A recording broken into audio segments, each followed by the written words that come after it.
नमस्कार दोस्तों, एक बार फिर से स्वागत है आप सभी का Manoj study centre YouTube channel पे। देखिए दोस्तों, आज हम इस वीडियो पे प्रैक्टिस सेट नंबर 8 को हम सॉल्व कराएंगे। यूथ कंपटीशन टाइम्स का प्रैक्टिस सेट है और यहाँ पर हम 26 नंबर से देखेंगे मैथ के सेक्शन को। यहाँ पर देखिए 26 नंबर। गुड इवनिंग सभी को, गुड इवनिंग। चलिए सभी लोग जवाब बताइए 26 नंबर का आपका राइट आंसर क्या होगा।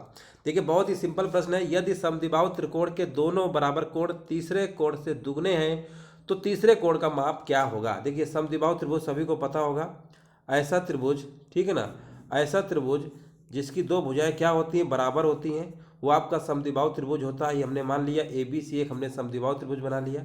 इसकी दो भुजाएं बराबर हैं तो इसके सामने जो भुजा के कोण होगा ये भी आपस में क्या होगा, इसके सामने कोण ये हो रहा है ना। तो कहने का मतलब जब ये दोनों भुजाएं बराबर होंगी तो ये दोनों कोण भी आपस में क्या होंगे, बराबर होंगे।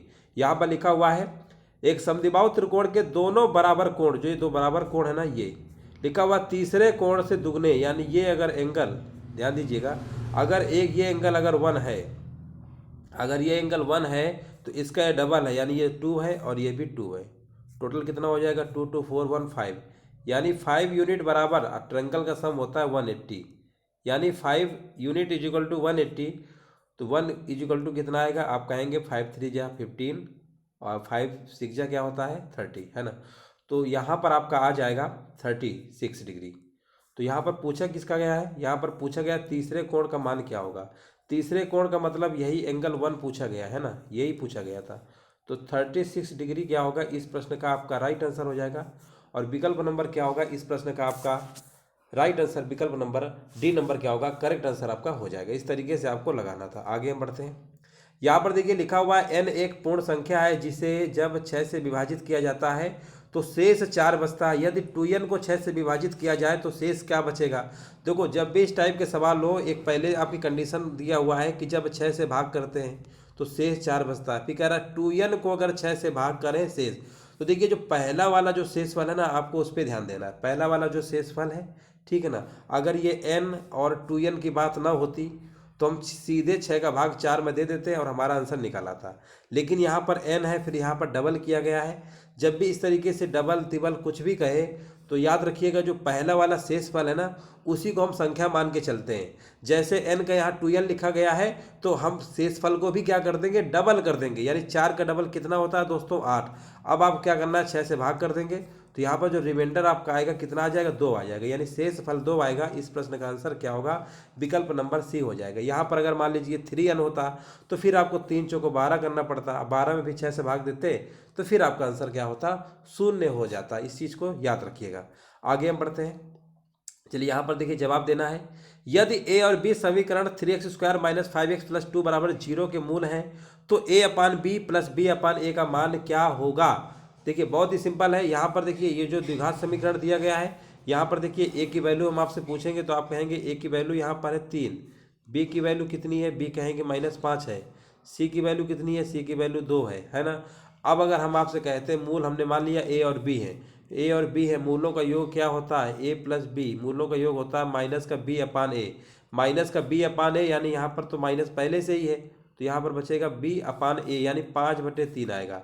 अब हमने कहा मूलों का गुणनफल क्या होता है, a × b, तो a × b कहेंगे तो यहाँ पर होता है c/a, क्या होता है, c/a होता है। तो c तो 2 है और a यहाँ पर कितना है, 3 है, यानी यहाँ पर हमारा आ जाएगा 2/3, है ना।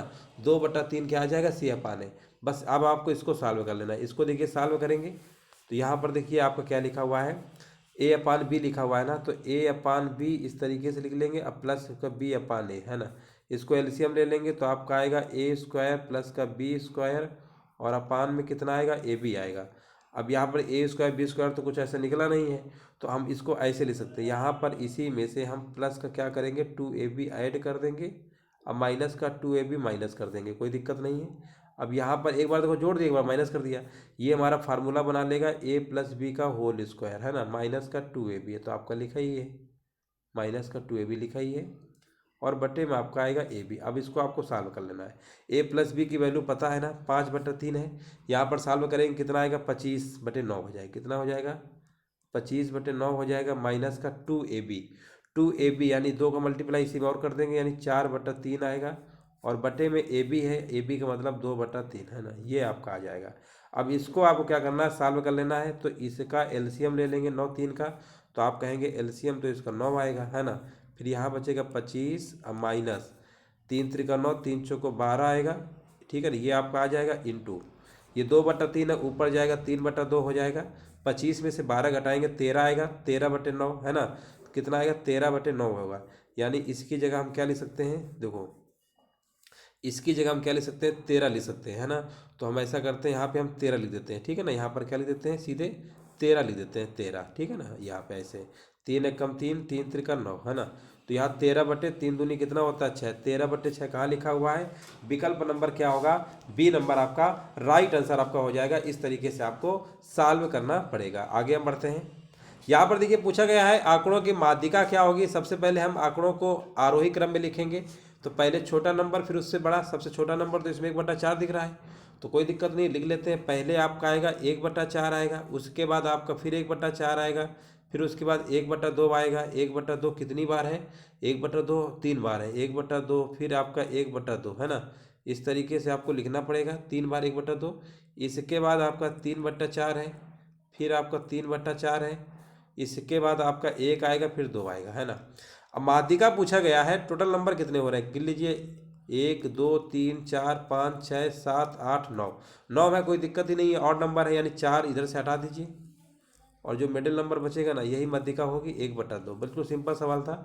विकल्प नंबर क्या होगा, बी नंबर, यानी राइट आंसर आपका हो जाएगा। देखिए एक एज का सवाल आ गया है। पिता और पुत्र की आयु का योग 50 है। चलिए ठीक है, ये वर्तमान उम्र है इनकी, मान लीजिए दोनों का योग 50 है। 6 वर्ष पहले पिता की आयु बेटे की आयु के तिगुने से 6 अधिक थी। हमने मान लिया यहाँ पर फादर है, यहाँ पर सन है। 6 वर्ष पहले की बात हो रही है, तो ऐसा करते हैं 6 उसमें हम जोड़ देंगे, है ना। तो वर्तमान अगर हम आयु बात करते हैं, वर्तमान कितनी होगी इन दोनों की, बाप बेटे की, पुत्र और पिता की, है ना। तो वर्तमान में देखिए 6 वर्ष पहले हो रहा है, हमने मान लिया कि अगर पुत्र की उम्र अगर x है, तो वर्तमान में कितनी होगी, तो 6 वर्ष पहले की है, तो यहाँ पर 6 और जोड़ना पड़ेगा। देखो पहले वाले केस में आपको 6 तो जोड़ना ही पड़ेगा, क्योंकि तभी तो आप वर्तमान में आएंगे। और यहाँ पर लिखा हुआ है, यहाँ पर क्या लिखा हुआ है, इसके तिगुने से 6 अधिक है। इसका मतलब 3 गुने से क्या है, 6 अधिक है। तो यहाँ पर 3 गुना इसका कितना हो जाएगा, आप निकाल सकते हैं, इसका 3 गुना। ये तो आपका वर्तमान आ गया, है ना, वर्तमान आ गया। या इसको आप ऐसे करो, कन्फ्यूज बिल्कुल नहीं होना है। देखो तिगुने से, यानी इसी का 3 गुना कर दीजिए। एक्स हमने माना था 3x + 6, तिगुने से इसका x का क्या होगा, तिगुना 3x होगा ना।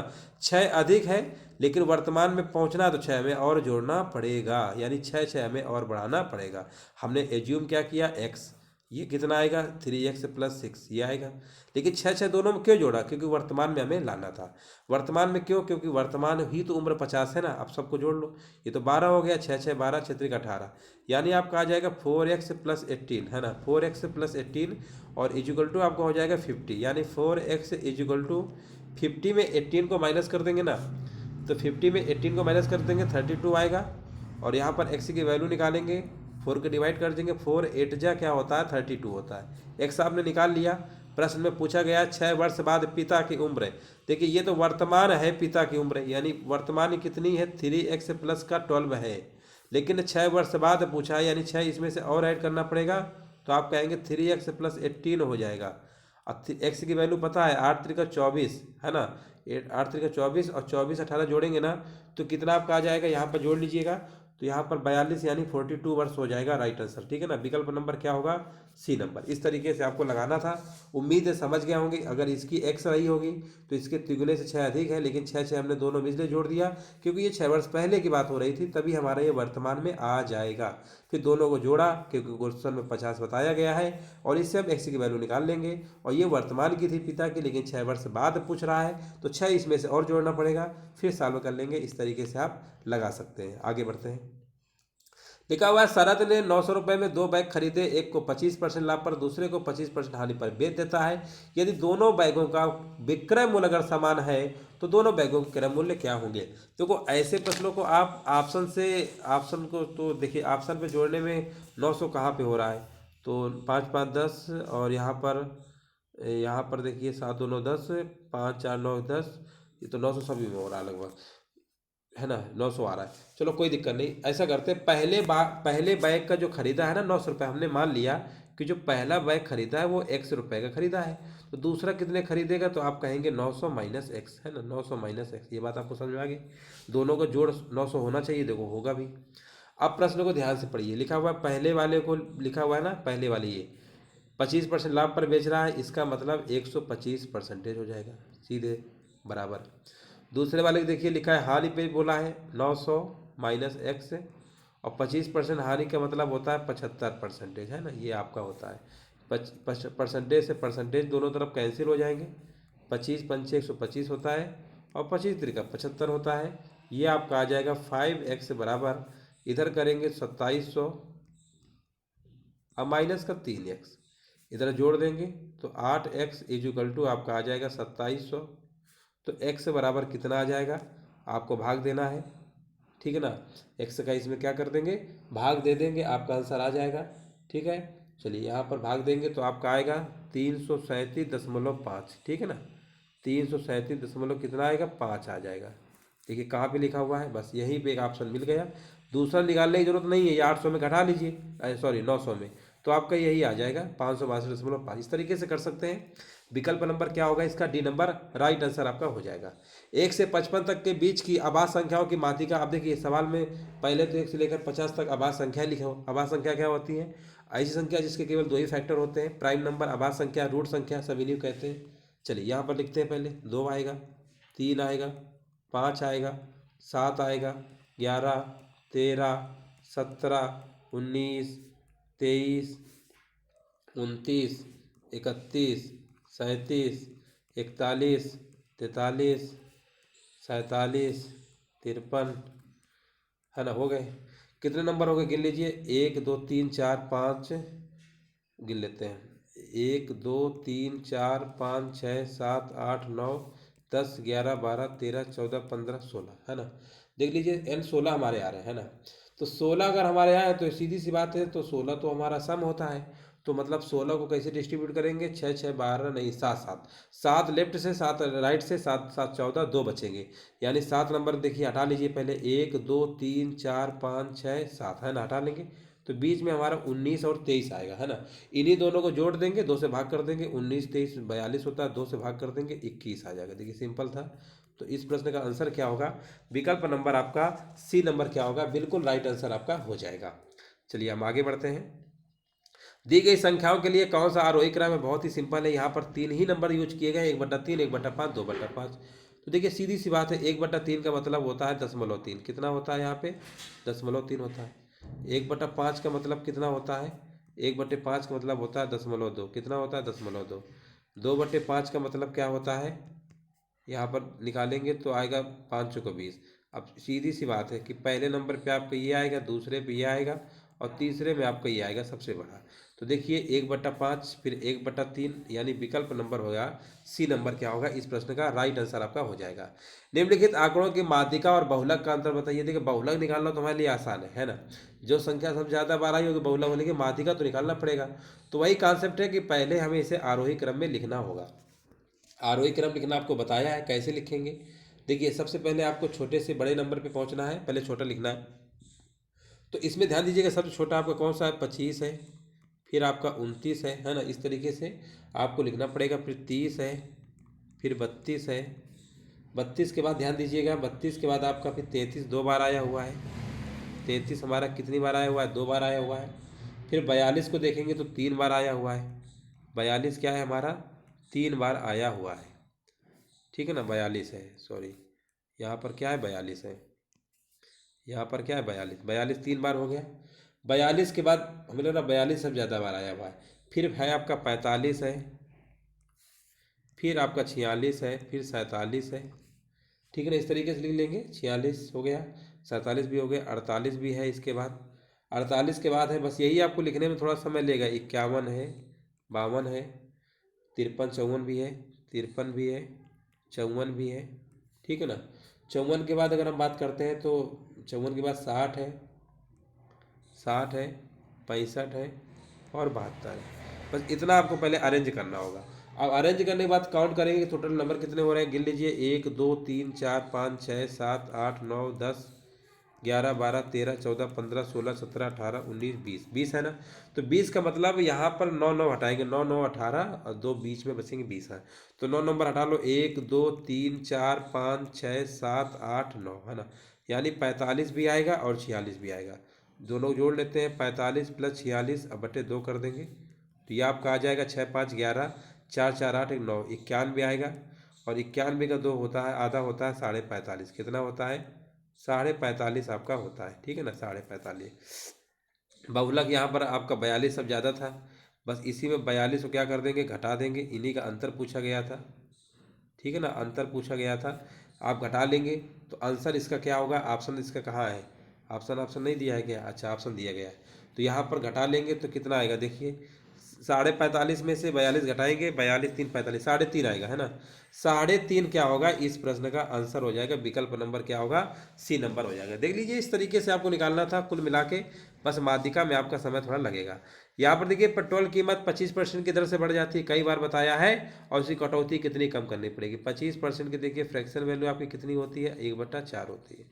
पहले ये 4 वाली चीज़ अब कम हो रही है, दोनों को डिफरेंस ले लेंगे, यानी 3, 4 से 3 सॉरी बढ़ रही है, वृद्धि लिखा है ना, अच्छा वृद्धि लिखा था, कोई बात नहीं, दोनों को जोड़ देंगे, चलिए कोई बात नहीं है, वृद्धि कह रहा था तो दोनों को जोड़ देंगे, 4 वाली चीज़ कितनी हो गई 5 ही, आपको दिख भी रहा है वृद्धि हो रही है।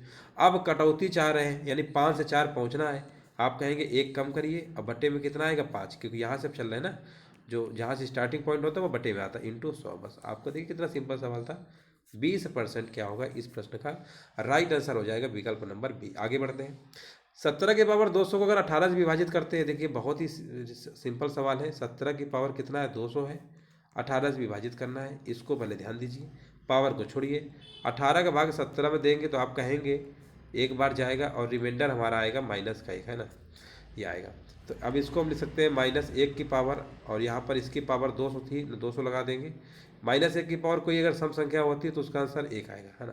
तो ये याद रखिएगा, इस तरीके से नेगेटिव रिमाइंडर वाले हमने सवाल काफ़ी सारे करवाए हैं, एक प्ले लिस्ट बना रखा है नंबर सिस्टम करके, आप उसको देखिए पूरा अच्छे से क्लियर हो जाएगा। यहाँ पर बताइए, यदि अवरोही क्रम में रखे गए आंकड़ों के दोनों छोरों से चरम प्रेक्षण हटाए जाते हैं तो केंद्रीय प्रवृत्ति के कौन से मापक प्रभावित होते हैं। देखिए दोनों छोरों से अगर आप प्रेक्षण हटा लेंगे तो यहाँ पर आपके जो प्रभावित होते हैं बहुलक भी होगा और माध्यिका भी होगा है ना। तो 37 नंबर का देखिए थ्योरेटिकल सवाल था, कोई इसमें ज़्यादा दिमाग आपको नहीं लगाना था, और यहाँ पर विकल्प नंबर जाएगा हमारा डी नंबर के साथ। आगे देखते हैं, लिखा हुआ है त्रिभुज एबीसी में ए बी बराबर 4 सेंटीमीटर, ए सी ये सब दिया गया। देखो अब ए बी बी सी सबको दिया गया है, सर्वांगसम पूछा है, देखिए ट्रिक हम आपको बता रहे हैं कैसे करना है।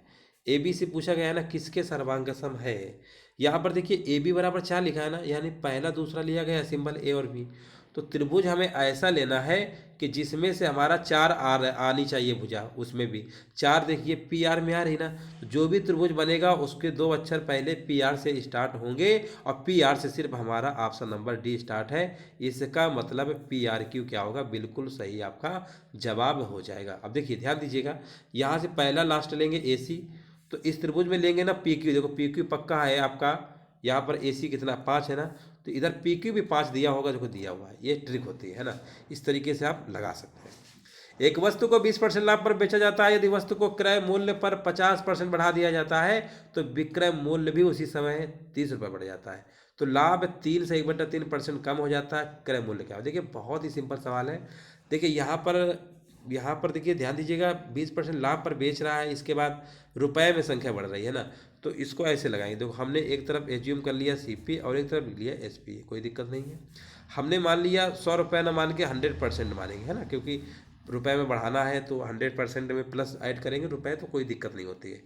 जब रुपए कहते हैं ना तो ऐसे ही करते हैं। और यहाँ पर एसपी आपका हो जाएगा 20% का मतलब होता है 120% का हमने बेचा होगा, सिंपल सी बात है, यहाँ तक किसी कोई दिक्कत नहीं होनी चाहिए, ठीक है ना। 120 लिखा हुआ है। अब हुआ क्या, यहाँ तो आपको साफ दिख ही रहा है कि 20% का लाभ हो रहा है, प्रश्न में बोला है ना आगे कि यहाँ पर 50% बढ़ जाता है, यानी अब जो नया सीपी है, अगर क्वेश्चन में बोला है कि जो नया है अगर इसमें 50% की बढ़ोतरी कर दी जाती है तो जो विक्रय मूल्य होता है उसमें भी आपकी बढ़ोतरी हो जाती है। कितनी बढ़ोतरी हो जाती है, यहाँ पर साफ साफ बोला गया 30 रुपये बढ़ जाता है। ये आपका सीपी हो गया नया वाला, और ये आपका एसपी हो गया। अगर हम कहें प्रॉफिट कितना होगा तो आप कहेंगे प्रॉफिट निकालना है तो एसपी माइनस सीपी होता है 120 में से परसेंटेज वाला परसेंटेज से कम होगा, तो यहाँ पर आपका आ जाएगा 20% माइनस 30 माइनस 50 यानी -20, है ना। तो ये आपका प्रॉफिट आ गया 20% -20, है ना। अब प्रॉफिट परसेंट का फार्मूला देखिए सभी लोगों को पता होगा, प्रॉफिट अपान सीपी इंटू 100 होता है, ये आपने पढ़ा होगा। प्रॉफिट परसेंट बोला 3 से 1/3% कम हो जाता है। 3 से 1/3 की फ्रैक्शन वैल्यू 1/3 होती है। पहले 20% का लाभ हो रहा था यानी 20 का, 20 में से 1/3 कम कर देंगे, 20 में से 1/3 कम कर देंगे तो आप कहेंगे 20 में से 1/3 कम करेंगे, एलसीएम लेकर करना पड़ेगा ना, तो 20 त्रिका 60 यानी 50/3 आएगा। यानी यहाँ पर लिख देंगे प्रॉफिट परसेंट हमारा कितना है, 50/3 है। प्रॉफिट हमने निकाल ही लिया है, कितना है 20% माइनस का 20, ठीक है ना, माइनस का 20, ये तो प्रॉफिट हो गया। सीपी, सीपी तो हमें ये वाला लिखना पड़ेगा, सीपी कितना है 100%, बस देखिए कैलकुलेशन है और कुछ नहीं, 100% है। अब प्लस का आपका 50 है ना, और इंटू 100 भी होता है तो 100 का भी यहाँ पे हमें मल्टीप्लाई करना होगा। अब सिंपली है 50 दूनी 100 होता है, ठीक है ना। अब यहाँ गुणा हो जाएगा, क्रॉस मल्टीप्लाई कर लीजिए, तो यहाँ पर आपका आ जाएगा 100% प्लस का 50 बराबर 2 गुणे 3, 2 3 का 6, 6 गुणा इसमें भी होगा तो 6 गुणे 20 कितना होता है 120% आपका होगा। अब माइनस, ठीक है ना, माइनस कितना हो जाएगा 2 3 का 6, 6 और गुणे 20 यानी 120 आएगा। माइनस का आपका 120 आपका आ जाएगा, ठीक है ना। देखिए 3 ये भी है, 2 ये भी है, 6, अब 6 का मल्टीप्लाई इसके अंदर दोनों में होगा ना, तो आपको यही तो आएगा। अब इसको आप कहेंगे 100 वाले को इधर ले जाइए, हमने कहा चलो ठीक है इसको इधर भेज दीजिए, तो सीधी सी बात यहाँ पर आपका आ जाएगा 20% बराबर, ठीक है ना, 20% बराबर कितना आ जाएगा आपका 120 यानी 170 आ जाएगा, है ना। 20% बराबर 170, तो 100% बराबर, तो 100% यानी इसी का 5 गुना कर देंगे तो यानी कितना आ जाएगा 850 रुपये। देखिए कैलकुलेशन थी और कुछ नहीं थी, है ना, कैलकुलेशन बेस्ड सवाल था, इस तरीके से आपको लगाना था। बाकी लिखा है हमने, आप लगाएंगे कॉपी में तो जल्दी आपसे लग जाएगा। उम्मीद है सवाल आपको समझ में आ गया होगा। आगे बढ़ते हैं। किसी कंपनी के विभिन्न यहाँ पर मदों पर व्यय को यहाँ दर्शाया गया है, सभी व्यय दिए गए हैं, कोई दिक्कत नहीं है। वर्ष 1 का कुल व्यय वर्ष 3 के कुल व्यय का कितना प्रतिशत है, तो कुल व्यय यानी वर्ष 1 में देखेंगे कुल व्यय आपका ये है, ये है, ये है, सबको जोड़ दीजिए। इन सबको आप जोड़ेंगे वर्ष 1 का तो आप कहेंगे कितना आएगा, जोड़ लीजिए, कोई दिक्कत की इसमें बात थोड़ा है। तो यहाँ पर आपका 300 आ जाएगा, कितना आ जाएगा 300 लाख आ जाएगा। और यहाँ वर्ष 3 की भी बात हो रही, इनको भी जोड़ेंगे तो यहाँ पर आपका आ जाएगा 600, कितना आ जाएगा 600। क्या बोला है, एक को कुल व्यय वर्ष 3 के कुल, यानी 3 वाला जो है ना वो हमेशा क्या आएगा बटे में आएगा, यानी बस परसेंटेज पूछा, अधिक कम तो पूछा नहीं है, बस ऐसे लिख दो इंटू 100। तो कितना सिंपल सवाल था। और यहाँ पर सॉल्व कर लेंगे 50% की, ठीक है ना। 50% देखिए कहाँ लिखा हुआ है, विकल्प नंबर डी क्या होगा इस प्रश्न का आपका राइट आंसर आपका हो जाएगा। आगे देखिए लिखा हुआ है, यदि समीकरण x² माइनस px प्लस 54 बराबर 0 के मूल्य यहाँ पर दिया गया है 2:3 है, तो हमने मान लिया कि इसके दोनों मूल आपके क्या हो गए, अल्फ़ा मान लेते हैं, अल्फ़ा बीटा वैसे होते हैं, तो हम मान लेते हैं कि पहला मूल 2 अल्फ़ा है और दूसरा वाला आपका 3 अल्फ़ा है ना। अब हम आपसे कहेंगे मूलों का योगफल कितना होता है, तो आप कहेंगे ये मान लीजिए पहला मूल है, ये दूसरा है, मूलों का योगफल यानी 5 अल्फ़ा बराबर माइनस का बी अपान ही होता है माइनस बी यानी पी आ जाएगा, पी आ जाएगा, ठीक है ना। और इसी प्रकार इनका गुणनफल निकालेंगे, तो आप गुणनफल निकालेंगे तो 2 3 का 6 यानी 6 अल्फ़ा स्क्वायर आएगा। अब मूलों का गुणनफल आपने पढ़ा होगा सी अपान ही होता है यानी 54 आएगा। ऐसा करते हैं यहाँ पे पी का वैल्यू निकालना, अल्फ़ा बराबर हमारा पी अपान 5 आएगा, इसको थोड़ा और सॉल्व कर लेंगे और यहाँ वैल्यू रख देंगे 6 गुणे अल्फ़ा की वैल्यू पी अपान 5 यानी पी स्क्वायर बटे 25 बराबर 54। कैलकुलेशन है और कुछ नहीं, 6 9 54, 9 गुणा 25 में करेंगे, पी स्क्वायर बराबर 9 पंजे 45, 9 दूनी 18, 225 वर्गमूल ले लेंगे, तो पी किसका 225 का वर्गमूल लेंगे 15, यानी इस प्रश्न का आपका विकल्प क्या होगा, डी नंबर क्या होगा, राइट आंसर आपका हो जाएगा। आगे बढ़ते हैं। यहाँ पर देखिए बहुत ही सिंपल है, यदि 3x² प्लस 2kx प्लस के बराबर 0 कोई वास्तविक हल नहीं है, तब के मान में क्या संबंध में क्या सही नहीं क्या सही होगा, है ना। तो देखिए यहाँ पर विवेकतर आपने पढ़ा होगा ना, d² माइनस डी स्क्वायर बराबर क्या होता है, बी स्क्वायर माइनस 4ac, है ना, ये आपने पढ़ा होगा। इसी पे हमें सवाल लगाना है, ठीक है ना, इसी पे हमें सवाल लगाना है, याद रखिए। देखिए कैसे लगेगा। तो यहाँ पर बोला है ना कि के मान में कोई वास्तविक हल नहीं है, वास्तविक नहीं है मतलब काल्पनिक होगा, काल्पनिक के लिए जीरो से कम होना चाहिए, है ना, माइनस में होता है ना जीरो से कम। तो ऐसा करते हम, इसको कोई दिक्कत नहीं, हमने मान लिया कि जो बी स्क्वायर माइनस का जो 4ac आपका होता है वो हमने मान लिया जीरो से क्या है, कम है। बी की वैल्यू रखेंगे यानी 4k² आपका आएगा, सीधी सी बात है। माइनस 4ac यानी 4×3 = 12k होगा, है ना, माइनस का 12k होगा, इस लेस देन क्या होगा, जीरो। और यहाँ पर 4 कॉमन ले लेंगे तो आपका आ जाएगा k² माइनस 4×3 क्या होता है, 12, ठीक है ना, 4k कॉमन ले लो, ये आपका आ जाएगा। फिर इसके बाद आपका 4k अंदर k बचेगा, हाँ k बचेगा। फिर यहाँ से तो चला गया, ऐसे काम खत्म हो गया। तो यहाँ 4 को इधर भेज देंगे तो यहाँ पर बचेगा k और ब्रैकेट में आएगा k-3 is less than zero, है ना, ये आपका आ गया। अब इसको हम ऐसे भी लिख सकते हैं कि जो जीरो से बड़ा हमारा k है और k जो है हमारा 3 से क्या होगा, छोटा होगा, बस, है ना, इसको इस तरीके लिख सकते हैं। और यहाँ पर आंसर जाएगा हमारा सी नंबर के साथ। इस तरीके से आपको लगाना था और कुछ नहीं था, सिंपल सवाल था। आगे बताइए। छात्रों के एक समूह द्वारा एक स्थानीय क्षेत्र के 20 घरों पर किए गए सर्वेक्षण में घरेलू परिवार के सदस्यों की संख्या से संबंधित निम्नलिखित आवृत्ति सारणी के परिणाम दिए गए हैं। अब बहुलक पूछा गया। देखिए बहुलक कैसे निकालते हैं। सबसे पहले देखिए यहाँ पर आपको कम से कम बहुलक में देखिए क्या क्या आपको जरूरत पड़ती है। एक तो आपको जरूरत पड़ेगी ये जो इसकी संख्या सब ज़्यादा है, ठीक है ना। इसके बाद इसके एक ऊपर वाला नंबर चाहिए, इसके एक नीचे वाला चाहिए, 3 नंबर तो इधर हो गए। इसके सामने वाली जो छोटी जो रेंज है ना 3 से 5, छोटा वाला नंबर लेना है 3। 5 चीज़ें कम से कम आपको चाहिए होती है। कितनी, 5, कितनी हो गई, 1 2 3 4। और दूसरी चीज़ क्या चाहिए होती है, इनके बीच में जो गैपिंग है, गैपिंग देख रहे हैं ना, 2 की है गैपिंग, कितने की है, 2 की। बस इतनी चीज़ों की आपको ज़रूरत पड़ेगी। इधर हमारे 1 2 3 4 और 5 डिजिट की जरूरत पड़ेगी बहुलक निकालने के लिए।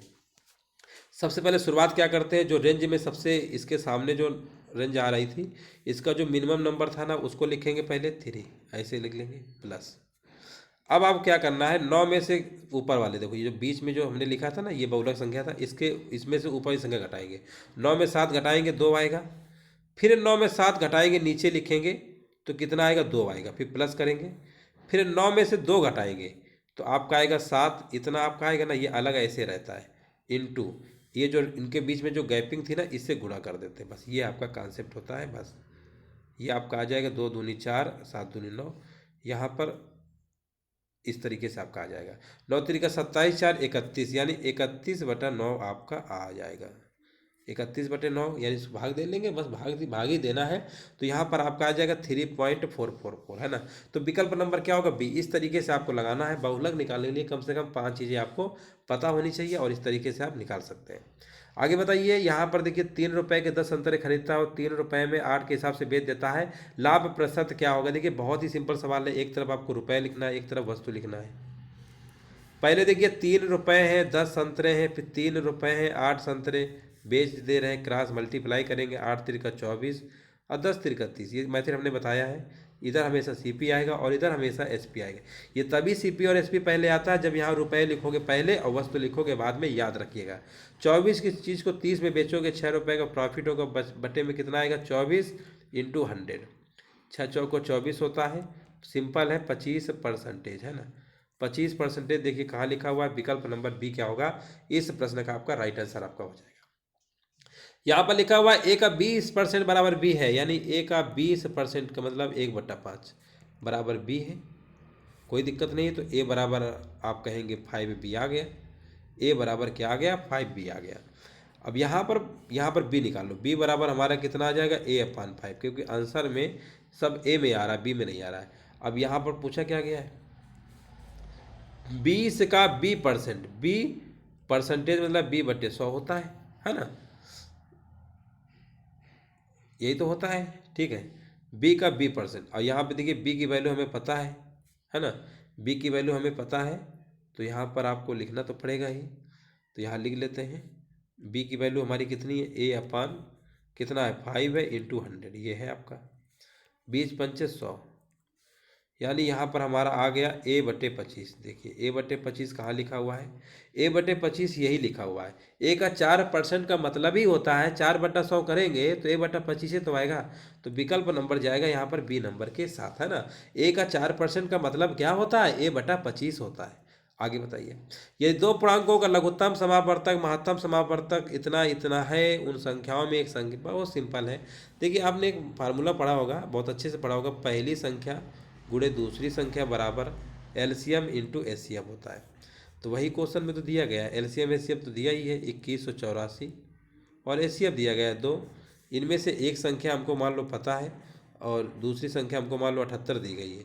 पहली संख्या पूछ रहा है मान लो, तो 78 के इसमें से भाग कर देंगे, है ना, भाग कर देंगे, बस आपको सॉल्व कर लेंगे, आपका आंसर आ जाएगा। काट लीजिए, 2 त्रिक 6 2 नहीं 18, 39 का भाग इसमें दे देंगे। 8184 में आपका आंसर निकल आएगा और आपका आंसर आ जाएगा 56। कितना आ जाएगा, 56। इस प्रश्न का क्या होगा, इस प्रश्न का राइट आंसर आपका हो जाएगा 56, ठीक है ना। विकल्प नंबर क्या होगा, बी नंबर क्या होगा, आपका राइट आंसर आपका हो जाएगा। आगे बढ़ते हैं, नेक्स्ट प्रश्न देखिए, लिखा हुआ है 2 अंकों वाली एक संख्या के अंकों का योग 50 है। जब अंक आपस में बदल दिए जाते हैं तो संख्या 36 कम हो जाती है, बदली हुई संख्या बताइए। देखिए इस टाइप के सवालों को हमने कई बार कराया, कसम खा लीजिए कि ये जब इस टाइप के सवाल आएंगे हमें ऑप्शन से लगाना है, ऑप्शन से लगाना है, कसम खा लो कि ऑप्शन से लगाना है, बस इतना याद रखो जब भी इस टाइप का सवाल हो। कैसे लगाएंगे, देखिए यहाँ पर 36 कह रहा कम हो जाता है, 9 से पहले भाग करिए, 36 में हमने बताया है 9 को भाग 36 में देंगे, भागफल 4 आएगा। वो हमेशा ऐसे नंबर आपको देगा जो 9 के मल्टीपल होंगे, 9, 18, 27, 36, 45, हमेशा याद रखिएगा। 4 आया ना, मतलब ऐसे विकल्प देखिए जिनमें उनके डिजिट में अंतर 4 का होना चाहिए। आप कहेंगे 28 में तो 6 का डिजिट है, ये होगा नहीं, 4 का अंतर यहाँ भी है और 4 का यहाँ भी, ये दो ऑप्शन तो आपके ए और डी हो ही नहीं सकते। प्रश्न में बोला गया संख्या कम हो जाती है, तो संख्या कम इन दोनों में देखिए, दोनों में कम किस, दोनों में कम देखिए कौन सी है, सीधी सी बात है 37 कम दिख रही है, बस हो गया। मतलब ऐसे सवालों को आपका 1 सेकंड भी नहीं लगेगा, आप आंसर ऐसे ही मुझवानी लगा देंगे। चलो आगे बढ़ते हैं, एक तार के टुकड़े को मोड़कर एक वर्ग का बनाया जाता है, इस तरीके से बनाया गया है। ये मान लीजिए तार है इस तरीके का और इसकी भुजा 44 है, फिर इसके बाद एक वृत्त इस तरीके बनाया गया है, तो इसका जो वर्ग का परिमाप होगा 44 गुणे कितना हो जाएगा, 4 हो जाएगा, 4 चौको 16, 176। यही परिमाप इसके बराबर होगा। वृत्त का परिधि या परिमाप एक ही होता है, आप कहेंगे वृत्त का परिमाप कहिए, परिधि कहिए, 2πr होता है तो होता है। और 176 क्या कर देंगे, बराबर कर देंगे 2 गुणे पाई की वैल्यू सभी को पता है 22/7 होती है, नहीं पता है तो याद कर लीजिएगा 22/7 होती है, ठीक है ना। 11 दूनी 22 होता है, 11 कम 11, 11 छक्का 66 होता है, 2 दूनी 4, 4 चौका 16 और 4 सत्ते 28, यानी रेडियस आपकी आ गई 28 सेंटीमीटर, जो कि विकल्प नंबर क्या होगा, डी नंबर क्या होगा, राइट आंसर आपका हो जाएगा। यहाँ पर देखिए लास्ट प्रश्न इस सेशन का बहुत ही सिंपल, आपको जवाब देना है। दिए गए समांतर चतुर्भुज एबीसीडी में कोण एबीसी का मान डिग्री में क्या होगा। तो देखिए यहाँ पर अगर आपको कभी याद आ रहा होगा, इस तरीके से पढ़े होंगे, है ना, थोड़ा सा भी अगर आपको याद हो रहा होगा, तो जैसे ये मान लो हमने लाइन खींचा है ना, और ये कैसे संगत कोण होते हैं, तो आप कहेंगे 16x है तो ये भी 16x होगा, होगा कि नहीं होगा। अब ये दोनों एंगल अगर इसको और इसकी अगर हम बात करते हैं, तो ये वाले और इसकी ये कोइंटियर एंगल होते हैं, इनका सम 180 होता है, तो ये भी पैरेलल के अंदर ही तो बन रहे हैं, यानी इनका सम 180 होना चाहिए। 16 9 होता है 25, 25x प्लस का 5 बराबर 180। हमने कहा 25x बराबर कितना आएगा, आपने कहा 175 होगा, बिल्कुल सही है, और x बराबर आपका आ गया 7, है ना। तो हमें ये तो पता चल गया 16 सत्ते कितना होता है, 7 6 42, यानी 112 डिग्री। एंगल भी हमको पता चल गया 112 डिग्री है, और हमसे पूछा है ABC, यानी ये एंगल पूछा गया है। टोटल हमारा होता है 180, सभी को पता है 180 होता है ना। टोटल हमारा ये एंगल पूरा 180 बनाएगा, आपको 180 में से 112 को माइनस कर देना है, बस सिंपल सवाल था। 10 में 2 गया 8 और 7 में गया 6, 68 डिग्री। देखिए कहाँ लिखा हुआ है, बिल्कुल सही जवाब। यहाँ पर 50 नंबर का क्या होगा, विकल्प नंबर क्या होगा, डी नंबर क्या होगा, राइट आंसर आपका हो जाएगा। इस तरीके से देखिए आज हमने 25 प्रश्नों को कवर कर दिया है। किसी भी प्रश्न में किसी को कोई भी डाउट होता है तो आप पूरा वीडियो देख सकते हैं, फिर से सारे प्रश्न हमने यहाँ पे आपके कंप्लीट कर दिए हैं, ये देख सकते हैं, सारे क्वेश्चंस हमने आपके कंप्लीट कर दिए हैं, ये सारे प्रश्न हमने आपको बता दिए हैं। बहुत बहुत धन्यवाद आप सभी का, और फिर नेक्स्ट क्लास में मिलेंगे, नेक्स्ट पार्ट आपका 9 अगले वीडियो पे कवर करेंगे।